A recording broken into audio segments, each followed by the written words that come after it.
বাস্তু সম্বন্ধে আপনাদের নানা রকম প্রশ্ন থাকে। যারা আমার কাছে অ্যাস্ট্রোলজিক্যাল গাইডেন্সের জন্য আসেন তারাও অনেক সময় বাস্তু নিয়ে নানা রকম প্রশ্ন করেন। তাই আমি ভাবলাম আমার বহু বছরের বাস্তু চর্চার অভিজ্ঞতা আপনাদের সামনে অত্যন্ত সহজ সরল ভাষায় তুলে ধরি, যাতে আপনারা নিজের বাসস্থান বা যারা কর্মের সঙ্গে যুক্ত আছেন নিজের কর্ম পরিবেশকে বাস্তুসম্মতভাবে গড়ে তুলতে পারে। তাই আমার এই প্রচেষ্টা। নমস্কার, আমি জয়শ্রী, আপনাদের অনেক অনেক স্বাগত। বাস্তু বলতে আসলে কি বোঝায়? প্রাকৃতিক পরিবেশের সঙ্গে সামঞ্জস্যপূর্ণভাবে গৃহ নির্মাণ করাকে এক কথায় বাস্তু বলা যায়। বাস্তু শাস্ত্রের লক্ষ্যই হচ্ছে প্রকৃতির সঙ্গে সামঞ্জস্যপূর্ণভাবে বসবাস করা।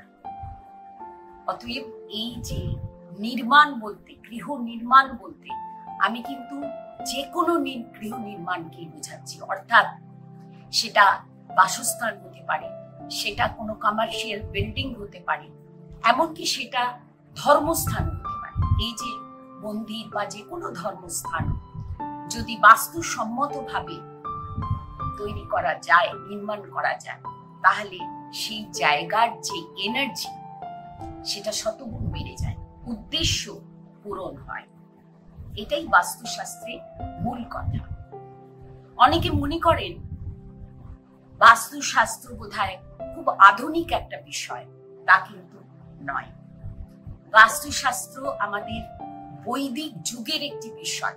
বৈদিক যুগ থেকে বাস্তু নিয়মের শুরু হয়েছে।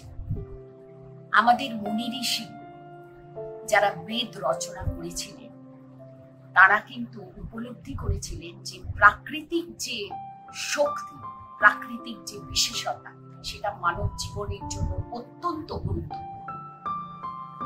তাই জন্য সেই যুগেই তৈরি হয়েছে জ্যোতিষশাস্ত্র, সেই যুগে সূচনা হয়েছে আয়ুর্বেদ শাস্ত্রে, এবং সেই যুগে সূচনা হয়েছে বাস্তু নিয়ম বা বাস্তুশাস্ত্রে।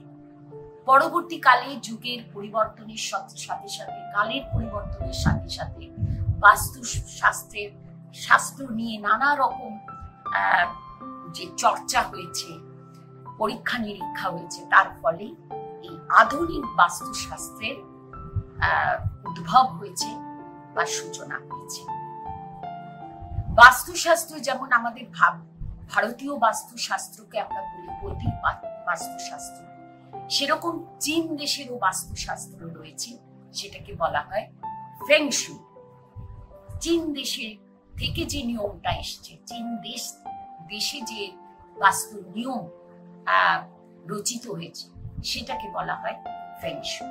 আমাদের বৈদিক বাস্তুশাস্ত্র এবং ফেং শুইয়ের মধ্যে কতগুলো পার্থক্য রয়েছে, কতগুলো বিশেষ পার্থক্য রয়েছে, সেটা আগে যখন আমি আলোচনা করবো আমার বিভিন্ন ভিডিওতে আমি বলবো। তবে আমার এই বাস্তু যে আলোচনা আমি করবো, এই যে সহজ বাস্তু, তাতে কিন্তু শুধু যে বাস্তু নিয়ে আলোচনা করব তা কিন্তু নয়। সেই সঙ্গে আমি জ্যোতিষ এবং বাস্তুর কি করে মেলবন্ধন করা যায়, যেমন আপনার রাশি এবং লগ্ন অনুযায়ী কি ধরনের বাস্তু হওয়া উচিত, আপনার বাড়ির বাস্তু নিয়মগুলো কেমন হওয়া উচিত, সেটা নিয়ে আলোচনা করব। বা যেই গ্রহটি আপনাকে আপনার আপনার জন্ম ছক অনুযায়ী যেই গ্রহটি আপনাকে সব থেকে বেশি হেল্প করে, যেই গ্রহটি আপনাকে সব থেকে বেশি সহযোগিতা করে, আপনার জন্য সব থেকে বেশি ফেভারেবল, সেই গ্রহের যে বিশেষতা, সেই বিশেষতা অনুযায়ী কি ধরনের বাস্তু আপনার জন্য উপযোগী, সব থেকে বেশি উপযোগী, সেই নিয়েও আলোচনা করব। অতএব অবশ্যই আমার এই সহজ বাস্তু আলোচনায়, সহজ বাস্তু যে ভিডিওগুলো, সেগুলো আপনি অবশ্যই দেখবেন এবং আমার সাথে থাকবেন। আমার দৃঢ় বিশ্বাস আমার এই সহজ বাস্তু আলোচনা আপনাদের ভালো লাগবে শুধু নয়, কাজে লাগবে।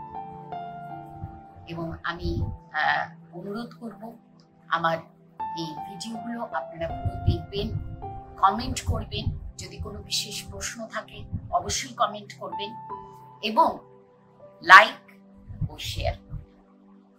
আমার ফেসবুকের বন্ধু, আমার ইউটিউবের বন্ধু সকলকে আমি আমার আন্তরিক শুভেচ্ছা জানিয়ে আজকের মতো শেষ করছি, কিন্তু এর পরের ভিডিওগুলো আপনারা মন দিয়ে দেখবেন এবং অবশ্যই আমার সাথে থাকবেন। নমস্কার।